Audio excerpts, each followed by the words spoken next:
គ្រប់ជ្រាបសួរពុកម៉ែបងប្អូនយើងនៅមានអ្នកក្រទាំងអស់គ្នាជួបជាមួយខ្ញុំបាទ DJ KH ពិតជាក្រៅមីរំជួយដីលំបាកធរណីថ្ងៃនេះគឺកម្មវិធីការក្មួយរបស់ខ្ញុំបាទ DJ KH តែម្ដងគឺក្មួយបង្កើតហើយបានប្រព័ន្ធហ្នឹងនៅខាងភូមិកណ្ដាលសង្កាត់ជែកក្រុងស្វាយរៀងខេត្តស្វាយរៀងនេះគឺជាអត្តតភាពពេលព្រឹកព្រលឹមការហែចំនួនណាបាទជាពិសេសហ្នឹងអ្នកចិត្តខាងគឺមកជួយហែទំនូននេះគឺច្រើនមែនតើគឺច្រើនកកមែនតើអញ្ចឹងហើយកម្មវិធីការគឺជាក្រុងបាទជាក្រុងស្វាយរៀងមកអស់ហើយទាំងលោកយាយលោកតាអ៊ំពូមីងចិត្តឆ្ងាយគឺមកដើម្បីថាយូរការក្មួយការប្អូនការបងអីម្ដងណាបាទអញ្ចឹងហើយគឺការក្មួយហើយយើងឃើញអំពីទស្សនវិជ្ជាការហែ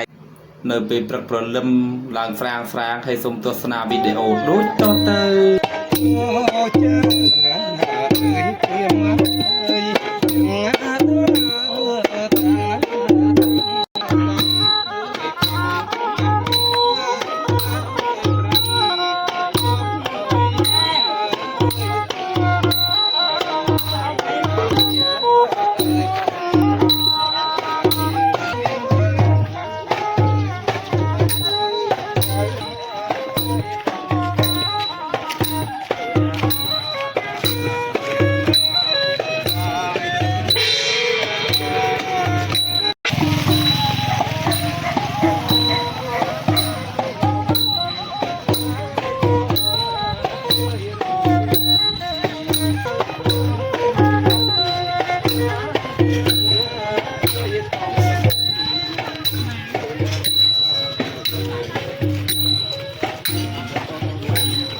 ហើយនេះមកដល់មុខរោងណាមកដល់មុខរោងហើយគឺជាអត្តតភាពមួយការដង្ហែ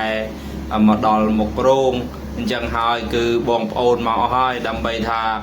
ធ្វើម៉េចបាទគឺកូនកំមុំកូនកន្លោះម្ដាយឲ្យកូនកំមុំកូនកន្លោះចាំទទួលហើយធ្វើម៉េចទេដោយសារតែភាគច្រើនគឺការមិនកំណត់ថ្ងៃកំណត់ខែថាថ្ងៃអាទិត្យត្រូវបានការថ្ងៃសុក្រត្រូវបានការថ្ងៃណាក៏បានសុក្រមែនណាសុក្រណាបាត់មក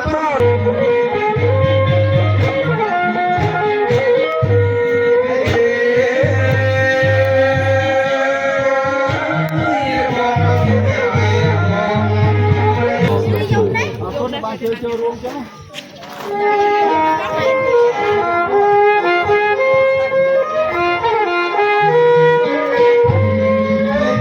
អញខ្ញុំចេញថ្មិញផងញៀវគេទៅយោតាហ្នឹងជប់អាវាឯងគឺកុំជប់អាទៅ